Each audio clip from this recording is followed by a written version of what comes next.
Hi, my name is Misty. Welcome to my channel.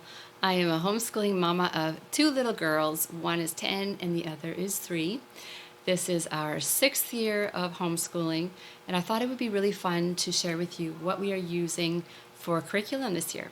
So I'll start off with language arts. This is our 3rd year of using The Good and the Beautiful. This is level 4 here. We started this last year, we didn't finish it. That's okay, we do that with a lot of our subjects, and we're totally fine with not finishing a book in a year.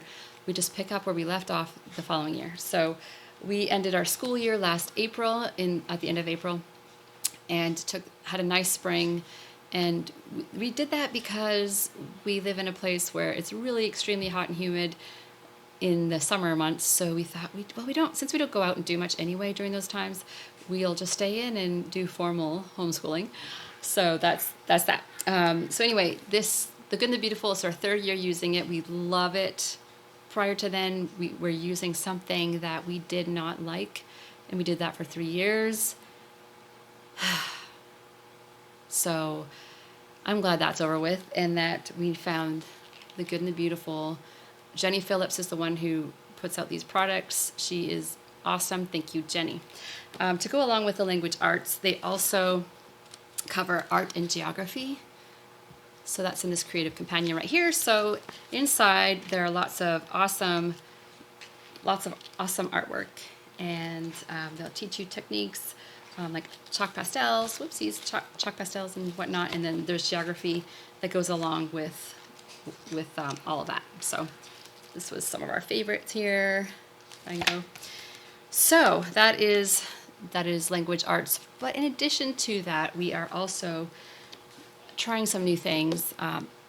Right now, my daughter is in a couple of book clubs, but one of them we are reading The Green Ember. We're doing this as a read aloud, and it's really, really a great book. She has actually listened to the audiobook twice, has been begging me to get into this, and I finally did. We chose it for book club. It's by S.D. Smith. I totally recommend it. It's a really, really good story. It's very fast-paced, if you like that. So to go along with The Green Ember, I thought, well, hey, let's since we're reading this anyway, let me check on Brave Writer and see if they have any arrows to go along with The Green Ember.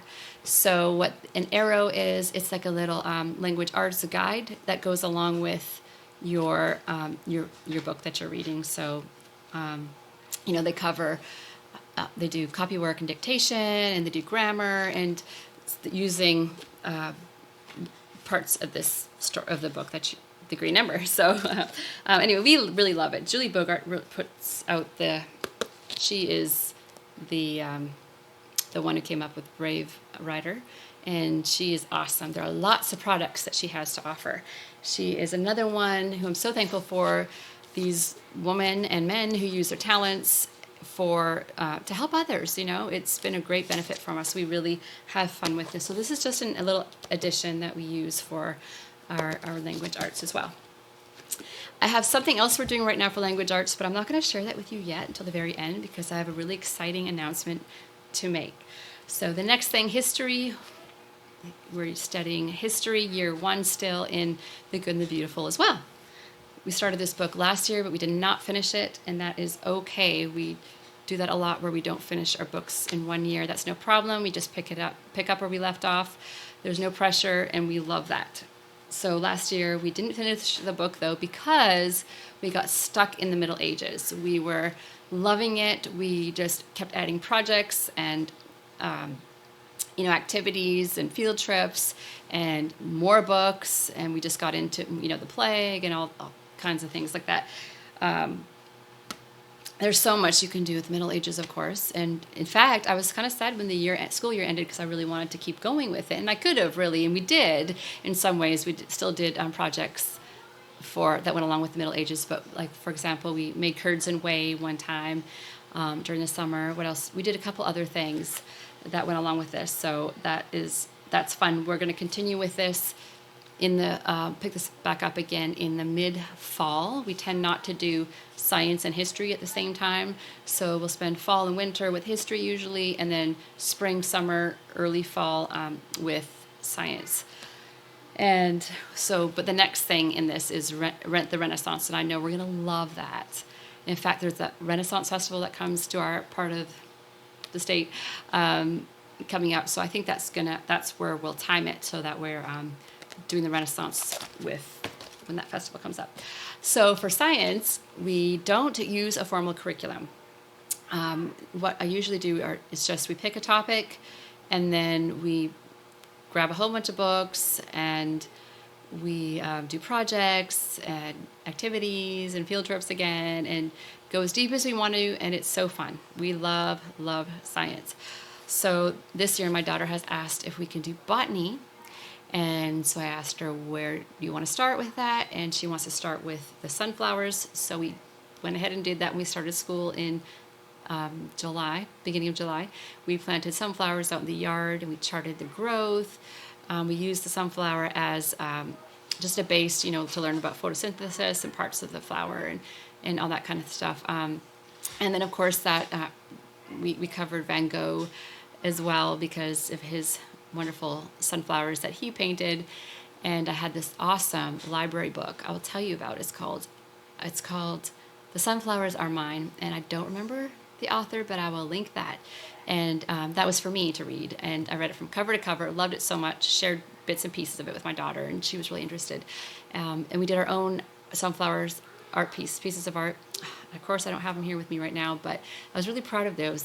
But they're not from us; they're from a tutorial. So I am no artist, but we still love art.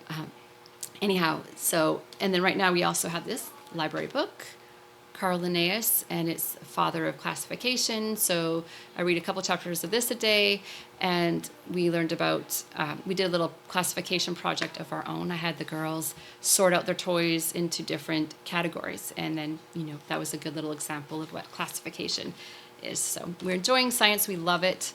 Save the best for last. That's math. Believe it or not, it's math. So just like other subjects, you can make math really fun. And ever since the beginning of our homeschool journey, we've been using Saxon Math. We love it. It is a good, sturdy math curriculum. My daughter is actually very strong in math, and I'm very thankful for that. So we've had no need to ever switch or anything like that. However, right now, this Saxon is on hold because we have just made math even more fun.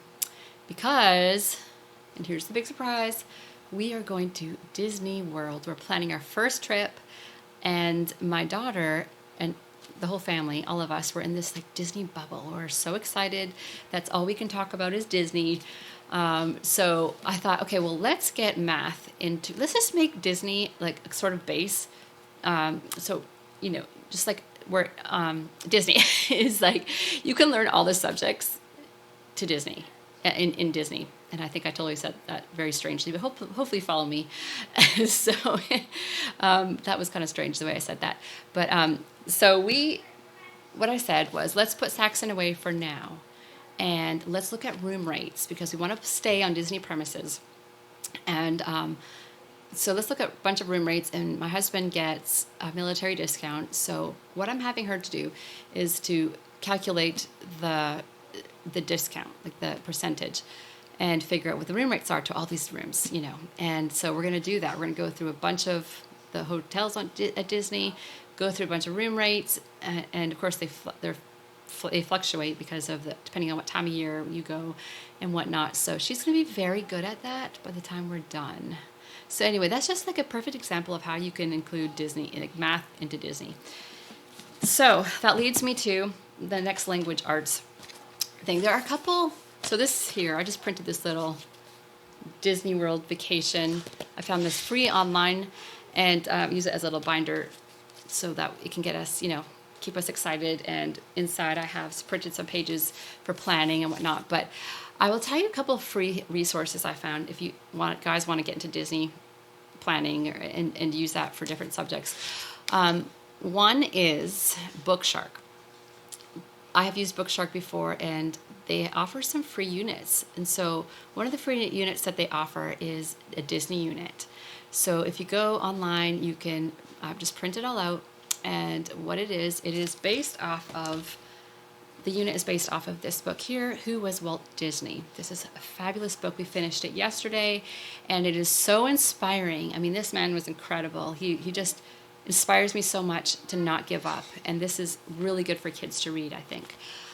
So anyway, so Book Shark, they have a bunch of like worksheets and crosswords, and they have copy work, they have dictation, they have a timeline for them to fill out, they have mapping, and so all that based off of this book. It's a great unit, and I highly recommend it. It's been and they also offer a bunch of videos to check out on YouTube as well for each day. So I think it's a 2-week thing. It's a 2-week unit, that's right. We are really enjoying this. We've learned so much, so this has made us even more excited. So Book Shark.